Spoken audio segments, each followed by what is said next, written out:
Hoje será o nosso último sermão antes de retomarmos a série em Êxodo. Então nós tivemos esse intervalo de 3 domingos. Domingo que vem retomamos a nossa série de exposição no livro de Êxodo. E hoje nós vamos falar um pouco sobre santificação. E eu quero convidá-los para abrir a palavra de Deus em 1 Tessalonicenses, capítulo 4. Nós leremos sequencialmente os 12 primeiros versos deste texto. Primeira epístola de Paulo aos Tessalonicenses, capítulo 4, de 1 a 12. A palavra do Senhor nos diz assim: Finalmente, irmãos, pedimos a vocês e os exortamos no Senhor Jesus, que assim como aprenderam de nós a maneira como devem viver e agradar a Deus, e efetivamente o estão fazendo, vocês continuem progredindo cada vez mais.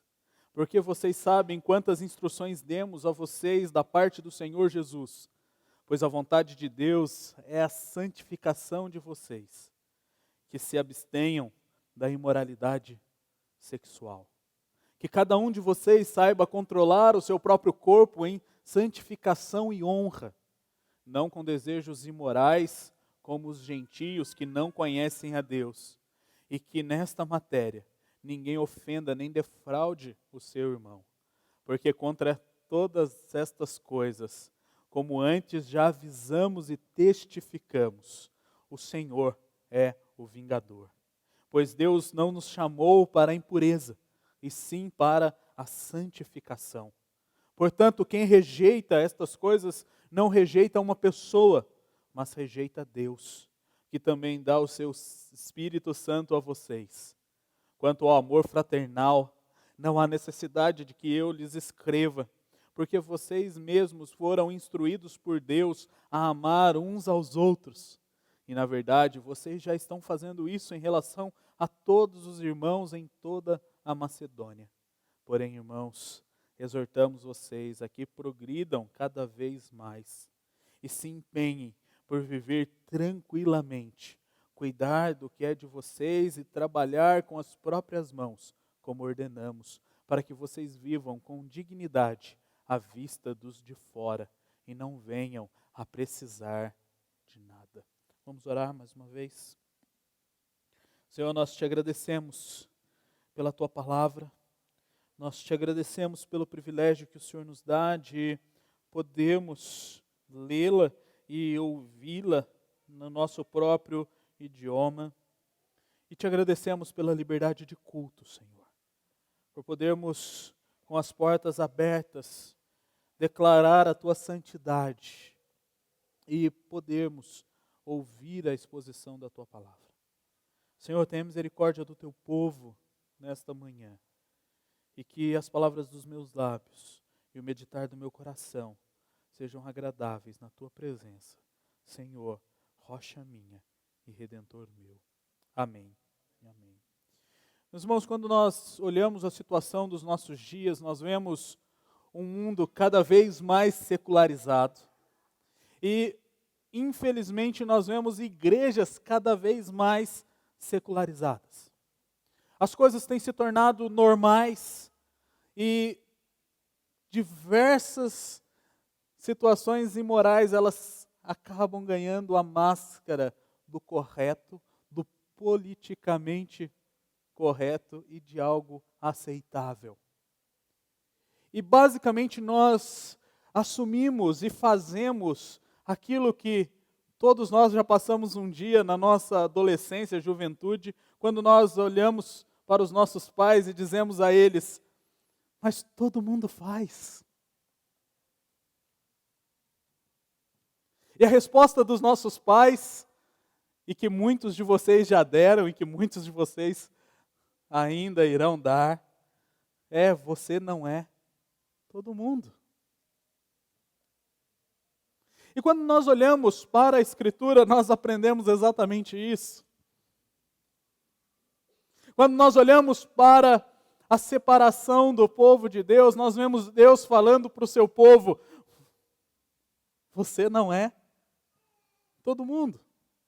E diante dessa triste realidade que vivemos, onde a secularização e a imoralidade têm ganhado cada vez mais espaço, nós temos que voltar os nossos olhos para a Escritura e vermos a necessidade urgente de permanecermos firmes na palavra do Senhor, em permanecermos firmes no propósito do Senhor e fazermos tudo para agradar a Deus e não todo mundo. E quando nós olhamos para este texto, nós vemos Paulo dando esta resposta, e provavelmente essa não era a pergunta e não era a argumentação dos Tessalonicenses, porque Paulo por 2 vezes argumenta que eles já estavam praticando estas coisas. Mas Paulo está relembrando-os que eles não são todo mundo. E o texto que nós lemos, ele começa mostrando a intimidade de Paulo e mostrando Paulo começando uma nova sessão aqui na sua carta aos Tessalonicenses. Então Paulo ele vai para uma parte mais prática daquilo que ele vem escrevendo. E nós vemos isso quando ele começa, finalmente, irmãos. Então, quanto a tudo que eu já disse a vocês, agora vejamos a prática. E essa nova sessão, ela vai trazer uma exortação à necessidade de vivermos em santidade. A necessidade de um viver santificado em relação a todas as situações e em todo o tempo. E essa exortação ela se estende em todos os versos que nós lemos, do 1 ao 12, e depois ela vai ser retomada no capítulo 5. E aqui nós vemos Paulo expressando a sua certeza de que eles eram cristãos, ao chamá-los por irmãos. E ele diz: vocês têm praticado estas coisas, porque estas coisas já foram ensinadas. E quando me coloco diante desta igreja, nós estamos há 7 anos caminhando como igreja. O Senhor tem acrescentado cada dia mais ao nosso povo. E eu posso dizer que deste púlpito, vocês já foram ensinados a respeito destas verdades. E eu não trago coisa nova no sermão de hoje. Mas eu trago lembranças que devem ser exercitadas e devem ser praticadas. E Paulo, ele começa a sua exortação dizendo e deixando claro que nós, como cristãos, devemos viver para agradar a Deus. Este é o nosso objetivo. Este é o nosso propósito. Foi para isso que nós fomos criados. E como nós vivemos para agradar a Deus? O texto diz que nós vivemos para agradar a Deus quando nós vivemos em santificação. E ele diz: continuem progredindo na caminhada da santificação. E quando nós olhamos para Cristo e os seus ensinamentos, Cristo, ele não nos ensina somente no que nós devemos crer, mas ele também nos ensina aquilo que vai regular e regulamentar o nosso comportamento, e ele nos ensina como nós devemos viver de maneira que nós agradamos a Deus. E isso direciona a nossa vida diretamente para a santidade, e isso nos habilita para vivermos e trilharmos a caminhada de santificação e nos habilita a falarmos sobre Cristo e sobre aquilo que nos leva à santidade. Aqueles irmãos amados viviam vidas santas, mas Paulo está os exortando e lembrando, porque Ele não queria que eles se acomodassem e que eles ficassem satisfeitos com este rótulo de santos e de praticantes da palavra e permanecessem na mesma toada de vida, estagnados. Paulo queria que eles continuassem progredindo e caminhando. E nós também não podemos nos esquecer disso. Nós devemos continuar progredindo. Você não chegou no ápice da sua santidade.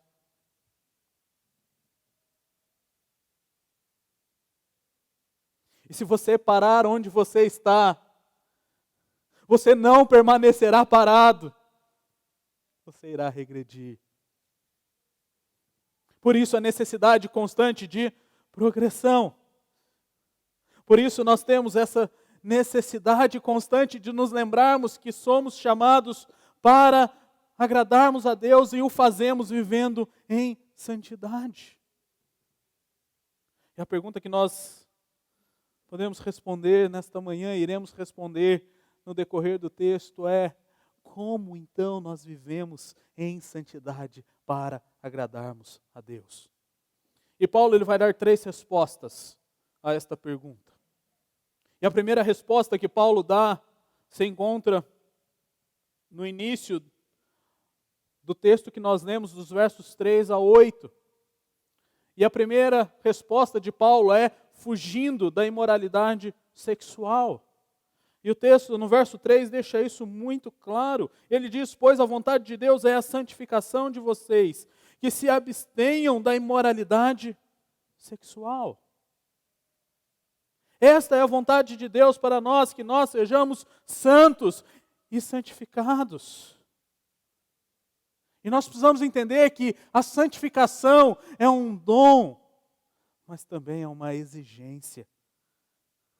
E aqueles que seguem a Cristo devem se afastar de tudo que é impuro, de tudo que possa poluir e manchar a sua santidade. Deve renunciar aos desejos carnais da natureza pecaminosa e honrar a Deus. E o texto deixa claro aqui que isso deve ser feito também com os nossos corpos.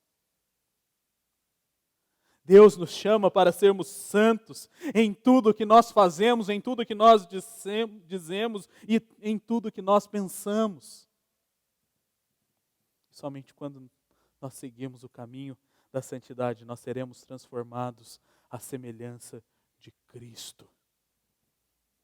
E aqui ele apresenta 3 maneiras específicas pelas quais nós desenvolvemos vida santificada, fugindo da imoralidade sexual.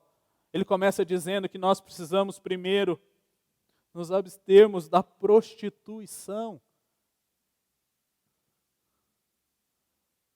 E assim como os tessalonicenses tiveram que rejeitar todas as formas de vício sexual que prevaleciam na sociedade grega, nós, como cristãos, e todos os cristãos, devem fugir de toda a tentação de recair em práticas vergonhosas. E aqui é uma coisa muito importante. Seja a pessoa casada ou não, a imoralidade sexual em todos os formatos e formas deve ser evitado. Se nós não entendermos a gravidade disso, nós assumiremos isso como normal e viveremos na normalidade, como a nossa sociedade prega. Quando nós olhamos para a nossa sociedade é uma sociedade louca por sexo e por sexualização de todas as coisas. onde a moral é desaprovada e a imoralidade é lugar comum.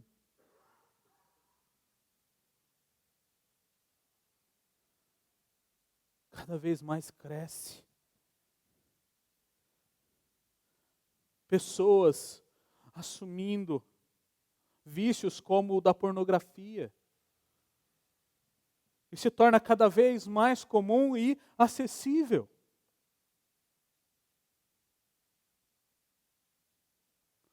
Seja casado, seja solteiro.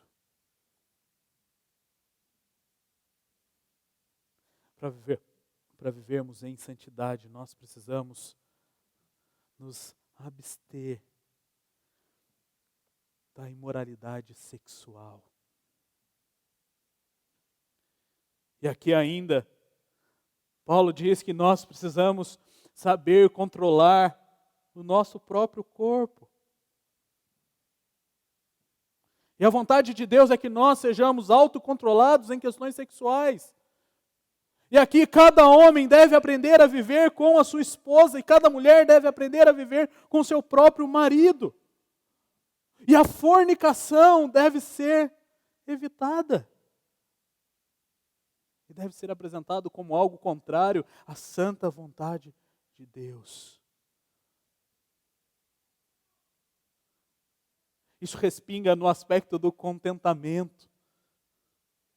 E ao não controlarmos o nosso corpo, seja controlarmos o nosso pescoço para uma olhadinha, ou seja, controlar os nossos dedos para acessar um site pornográfico,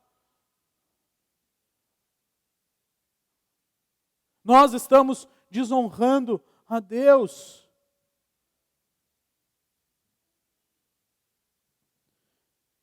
E o texto nos exorta que nós devemos nos comportar de maneira honrosa e santa.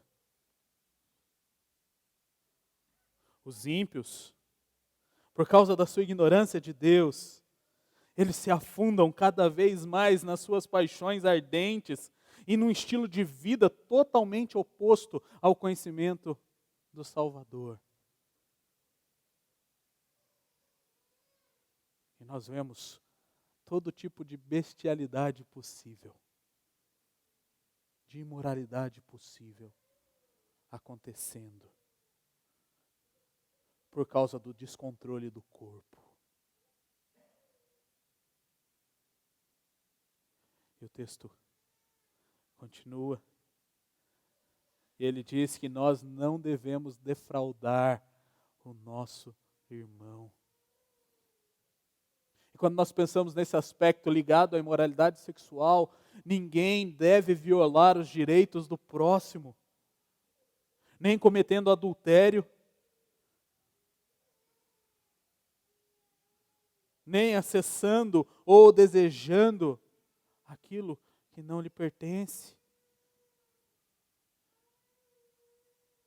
Quando nós olhamos para a Escritura, nós vemos o 10º mandamento dizendo: não cobiçarás. E a sequência diz: nem o boi, nem a mulher. Nós não podemos defraudar o nosso irmão, porque isso vai contra o que Deus nos ensina e o que Deus quer de nós. E sabe a seriedade disso? Ela é apresentada por Paulo ao apresentar que Deus é o vingador.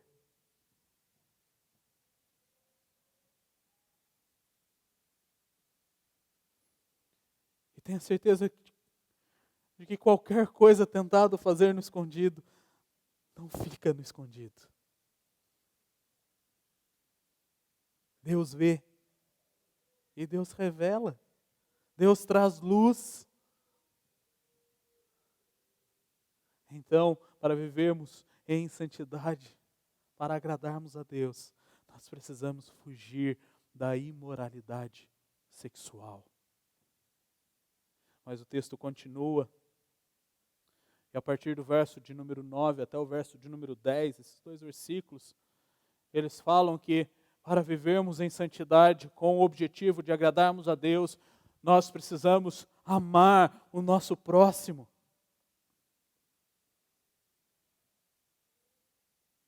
E nós precisamos entender que não há nada mais importante na vida de um cristão do que o amor.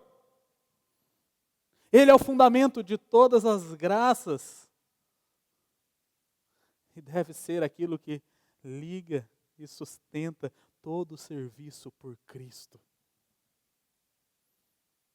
Então nós vemos que Paulo, ele relembra e diz que eles já haviam sido instruídos nesse quesito. E a instrução que Paulo relembra não é uma instrução que ele havia dado. Ele diz, olha, eu não preciso decorrer sobre isso, porque o próprio Cristo já disse. E Cristo diz que nós devemos amar a Deus acima de todas as coisas e devemos amar o próximo.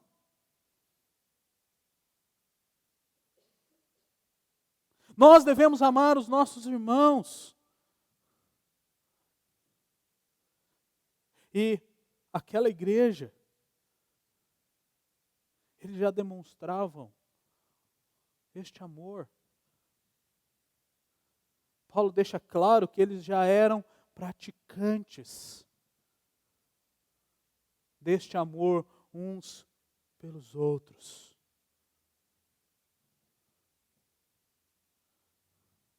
É interessante quando nós lemos o verso de número 9, finalzinho do verso de número 9, ele diz que vocês foram instruídos por Deus a amar uns aos outros.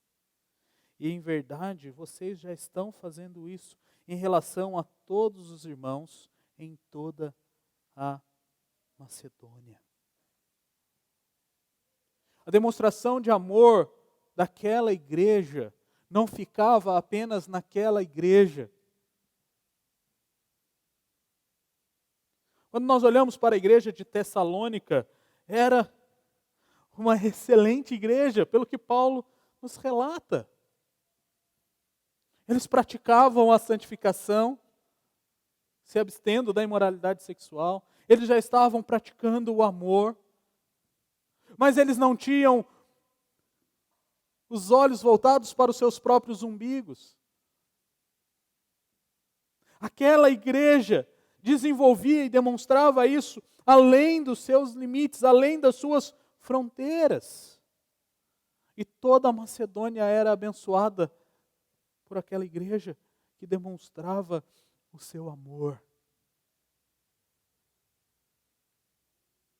E quando nós olhamos para a Escritura, nós vemos que o demonstrar do amor ao nosso irmão, ele envolve diversas facetas. Nós demonstramos amor quando nós somos hospitaleiros. Nós demonstramos amor quando nós recebemos bem e cuidamos uns dos outros. Nós demonstramos amor além das nossas fronteiras quando nós oramos e investimos em missões, como vimos semana passada. Nós demonstramos amor uns pelos outros quando nós servimos uns aos outros.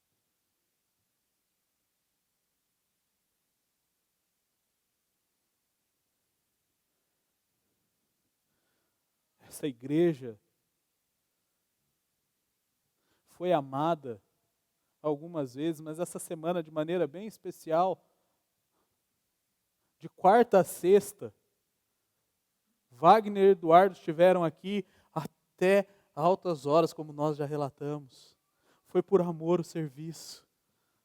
Eles nos amaram e fomos amados por eles. No cuidar da parte elétrica do nosso prédio. Sábado, outros irmãos nos amaram, dedicando tempo aqui, ajudando. Nós temos irmãs que nos amam todos os domingos, ao chegarem mais cedo e prepararem um café para nós tomarmos às 10 da manhã.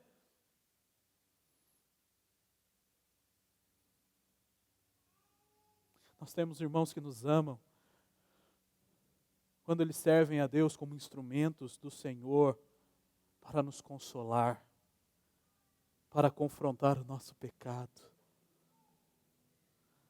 para cuidar da nossa vida espiritual e cuidar da nossa vida física. Amar o próximo é uma maneira pela qual nós desenvolvemos a nossa santificação. E este amor, ele deve ser desenvolvido em progressão. Nós devemos cada vez mais amar o nosso próximo. E nós devemos demonstrar cada vez mais o nosso amor por ele. Servindo, amando e cuidando. E o texto continua. E os versos 11 e 12. Paulo ele fala que nós caminhamos em santidade para agradar a Deus quando nós damos um bom testemunho.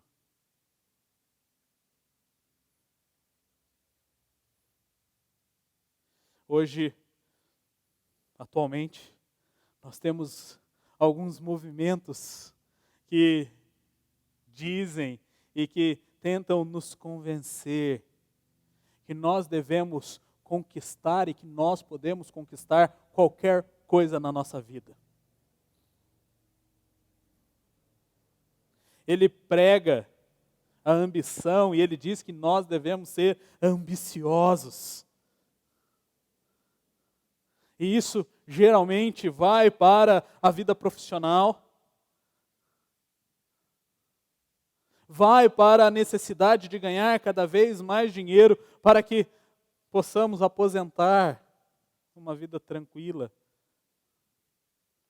Nós somos incentivados a isso e nós somos incentivados cada vez mais a sermos ambiciosos e fazermos qualquer coisa para conseguirmos aquilo que queremos. Quando nós olhamos para o verso 11 e 12, Paulo está falando também que nós devemos ser ambiciosos. Esta é a ideia da palavra aqui, e se empenhe, no verso 11. Mas ela é uma ambição totalmente diferente da ambição que o mundo prega. Porque a ambição que o mundo prega, ela é uma ambição voltada para você mesmo. Para agradar você mesmo. Para não ser reprovado pelos homens que estão ao seu redor. Mas quando Paulo aqui, ele vai falar sobre esta ambição, ele está dizendo que a nossa ambição deve ser, primeiro, buscar um viver tranquilo.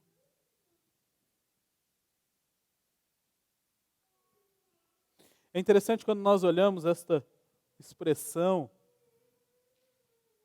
e essa expressão, diligenciares ou empenhar por viver tranquilamente, ela era usada para se dirigir àqueles que faziam um ato de generosidade,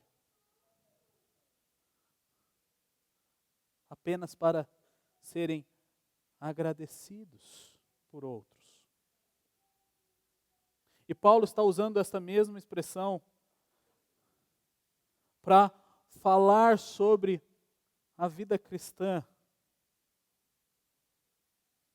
E ele está dizendo, vocês precisam se empenhar para viver tranquilamente, não por causa de vocês, mas por causa de Deus e para agradar a Deus. E aqui ele está alertando aqueles irmãos que ficam totalmente eufóricos e fanáticos. E ele diz, calma, vocês precisam se acalmar. E o contexto de Paulo aqui provavelmente são irmãos que estavam eufóricos com a volta de Cristo. E eles tinham seus olhos voltados apenas para a volta de Cristo. E eles viviam impacientes e inquietos. E colocavam uma ênfase excessiva nisso. E aqui ele está dizendo que em vez de vivermos esta euforia, nós devemos ter calma e aguardar pacientemente a volta de Cristo. Nós nunca devemos estar tão preocupados com o retorno de Cristo, que nos leva a uma distração da nossa comissão, ou que nos leva a uma distração do amor ao próximo. E aqui nós podemos ver isso sendo aplicado àquelas pessoas que vivem para tentar descobrir quando Cristo vai voltar. E nós tivemos algumas dessas pessoas na história. E muitas levaram muitos à morte por causa da sua obsessão pela volta de Cristo. E ele está então dizendo a estes fanáticos: acalmem-se, levem uma vida tranquila, sabendo que Cristo vai voltar e aguardando a volta de Cristo, descansando nele. Levem uma vida tranquila que glorifique e honre a Deus. E ainda no processo de dar um bom testemunho para vivermos em santidade com a finalidade de agradarmos a Deus, Paulo ele diz que nós devemos cuidar do nosso próprio negócio, cuidar daquilo que é nosso. E aqui provavelmente alguns cristãos na igreja de Tessalônica pararam de trabalhar porque achavam que o retorno de Cristo era iminente. E sem nada para fazer, eles se tornavam intrometidos. E se intrometiam em assuntos que não eram da conta deles. A ociosidade os levava a isso. E nós precisamos entender que muitas vezes a ociosidade, ela se torna um abuso do amor fraternal. E em vez de nós nos sustentarmos, nós passamos a confiar e a dependermos dos outros para atender às nossas necessidades. E nós passamos os dias como enxeridos.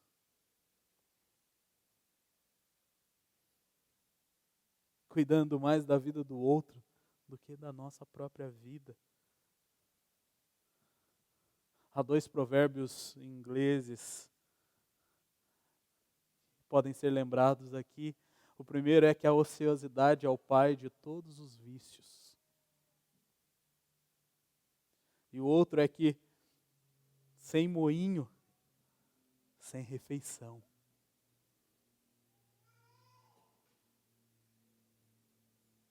Se nós não tivermos o que fazer, se nós não cuidarmos das nossas próprias coisas, se nós não cuidarmos do que é nosso, nós entraremos na ociosidade e passaremos a cuidar do que é dos outros.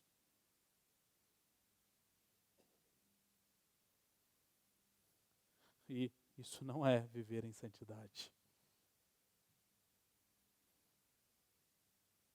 E o texto, Paulo, ele dá no bom testemunho ainda mais uma exortação.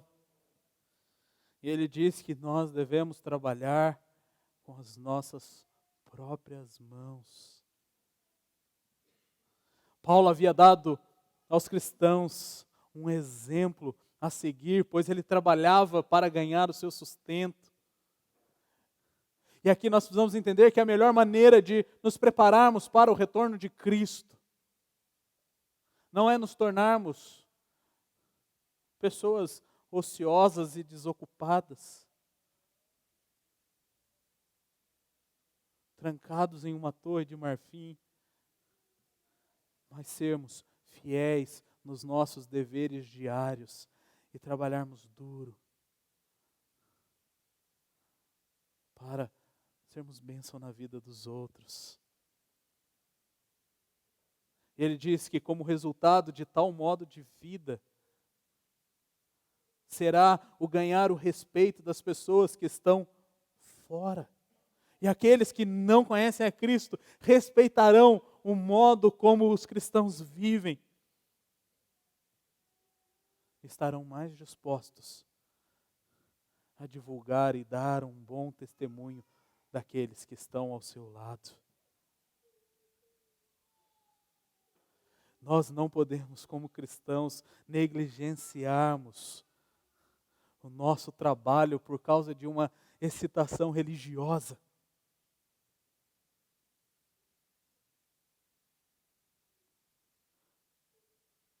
Uma das características do fruto do Espírito é exatamente o domínio próprio. E quando ele fala do trabalhar com as suas próprias mãos, com dignidade, para que nós não dependamos de outros, ele está dizendo que nós devemos fazer e trabalhar para termos e não dependermos e vivermos escorado nos outros. Mas isso aqui não nos impede e não é um impeditivo de ajudarmos aqueles que estão passando por necessidades. Nós precisamos trabalhar duro para termos recursos, não para acumularmos, mas para ajudarmos aqueles que precisam. E nós devemos ajudar aqueles que precisam a desenvolverem também os seus trabalhos para abençoarem outras vidas.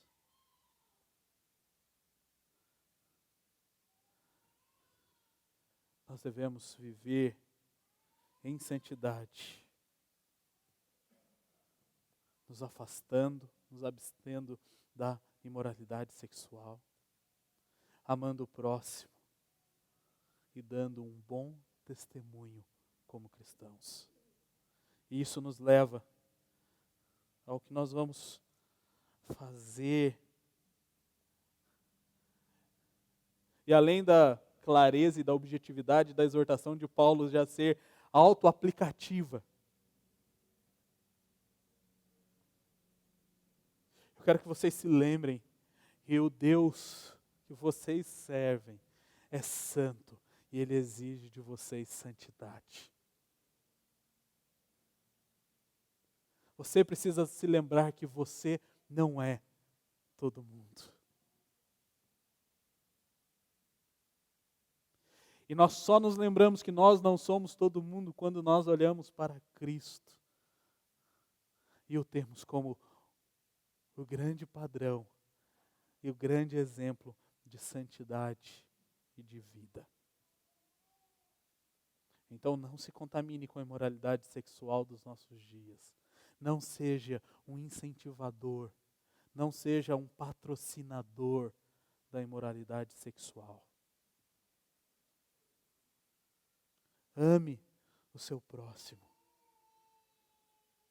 Se empenhe